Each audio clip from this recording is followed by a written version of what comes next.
quarterback carousel in an NFL free agency continues as two more quarterbacks are now officially off the market. What is going on, y'all? Five Sports Talk back at it with another video talking, of course, some NFL, here to talk more NFL free agency with you guys and talking about the two quarterbacks who are now officially off the market. Well, I should not say officially because free agency hasn't technically opened yet, which is crazy to think.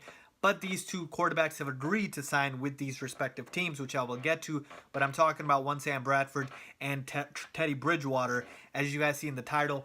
And I should add, there's another quarterback in Mike Glennon, if you will. But I am not going to add him to this mix because really, who was clamoring for Mike Glennon? I mean, the Cardinals did end up signing him. I'll get to that in a second.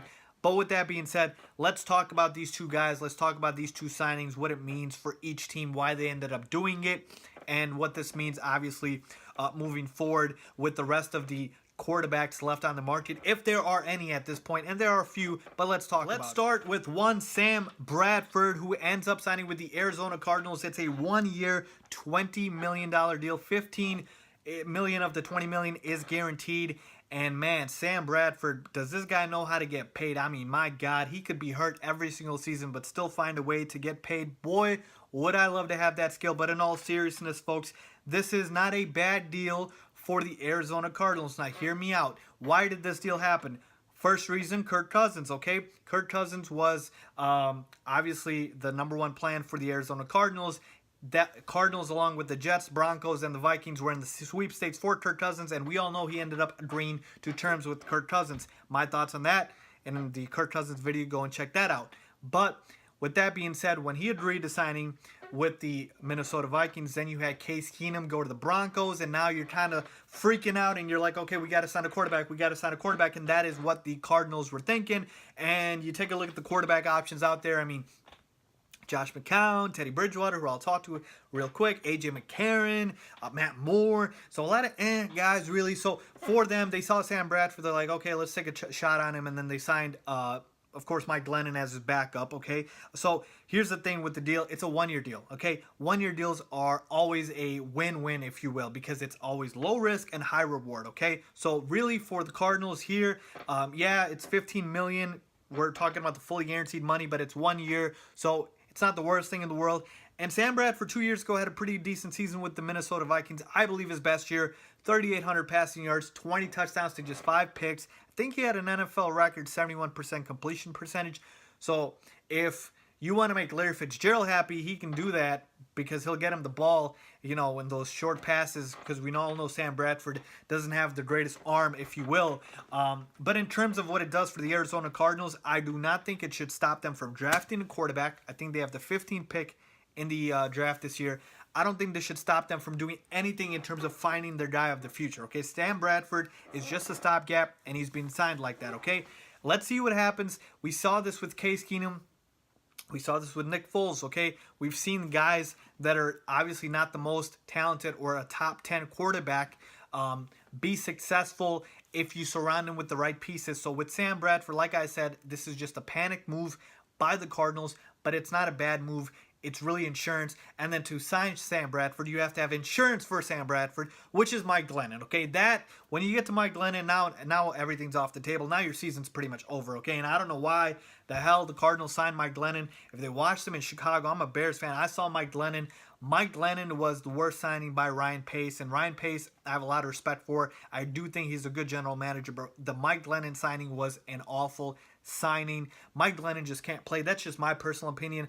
I'm rooting for him to prove me wrong because, like I said, I want all these guys to be able to play. But Mike Glennon, just from what I've seen, doesn't know how to play, can't play. And if you get to Mike Glennon, at that point, really, the season's over. So with that being said, you do need that insurance. But if you talk about the other options out there, I don't think the Cardinals did too bad. So with that being said, let's talk about Teddy Bridgewater. So Teddy Bridgewater signs with the New York Jets, and they also signed Josh McCown. So actually, when I said 2 quarterbacks off the market, I really should have said 4 right there because, like I said, that's a quarterback and a backup for the Cardinals and Bradford and Glennon, and now we've got the quarterback and backup with the Jets in McCown and Bridgewater. And here's the thing. I've just read reports. This is early indications that we're way far from the season right now. but Josh McCown is reportedly the starter. So he got a 1-year, $10 million deal with the Jets, and they signed Teddy Bridgewater for a 1-year, reportedly $5 to $6 million. So here's the thing. Again, what did I say about 1-year deals? They're always a win-win because it's the lowest amount of risk with the most amount of upside, okay? You have no long-term investment in the guy.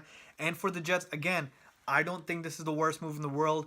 I think this is decent for the Jets because they are clearly still in rebuilding. And again, their reasoning is the same as the Cardinals. They missed out on the Kirk Cousins sweepstakes. Clearly, they didn't want to miss out on any other quarterbacks out there. And they looked at Teddy Bridgewater, a guy who's still just 25 years old. Everybody forgets Teddy Bridgewater was a first-round pick in 2014, and his career basically changed when he had that knee injury where he tore it up in practice. I remember that day when the news came out that he absolutely shredded his knee, if you will, and it's been a long process for him to recover from it. And he was healthy this past season. He could have played for the Vikings, but of course he was a backup to Case Keenum. They wanted to keep the routine going with Case Keenum, the rhythm going with him. So he didn't get a chance to play a lot. So now he's going to have a chance to sort of compete with Josh McCown in training camp. Again, same rule applies as the Cardinals. This should not stop the Jets from going after the guy that they want in this year's draft. And I'm talking about, of course, the quarterbacks. So if they want Josh Allen, Josh Rosen, Baker Mayfield, Sam Darnold, any of these guys, go ahead and take them.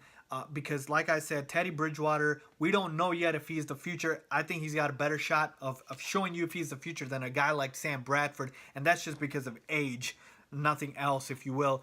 I've never been the biggest Teddy Bridgewater fan, but he did have one good season in Minnesota, so he does have some promise there. And like I said, I mean, the amount of money you're throwing at him, it's literally no risk for you guys. So you're going to know that you're rebuilding. And here's the thing, the Jets were never going to be ready in a year. They still have a lot of holes on this team. You got to get a new running back. Matt Forte retired. You got to get a new edge pass rusher. You got to get some more pieces on this team. They're still not quite ready yet. They still need to rebuild. So I don't think this is the worst thing in the world. Like I said, same rule applies for the Cardinals and Jets. Do what you are going to do at the quarterback position before you sign these guys, and continue to do it after you sign these guys. They're just stopgaps as of right now. As far as what will happen when the season plays out, Sam Bradford has a Case Keenum type of year, or Teddy Bridgewater has a Nick Foles type of year. Again, we can think about it at that point, and we can look at it at that point. But as of right now, you still go after and get the guy. So overall, I'm not going to say these are bad moves by either team. I think they're decent moves, but I don't think they move the needle whatsoever, really, with either of these signings. Okay, so let me know what you guys think about Teddy Bridgewater signing with the Jets, and about keep forgetting his name, Sam Bradford, signing with the Arizona Cardinals. I think, like I said, I think they're decent, okay moves, but they don't really do too much for me. I don't think they really change anything in terms of where these teams stand in the landscape of the NFL in general. So with that being said, those are my thoughts. Leave a comment down below if you guys agree or disagree. Hit me up on my social media links down below for both of those, and make sure you guys are subscribed. Turn on post notifications. Thanks for watching.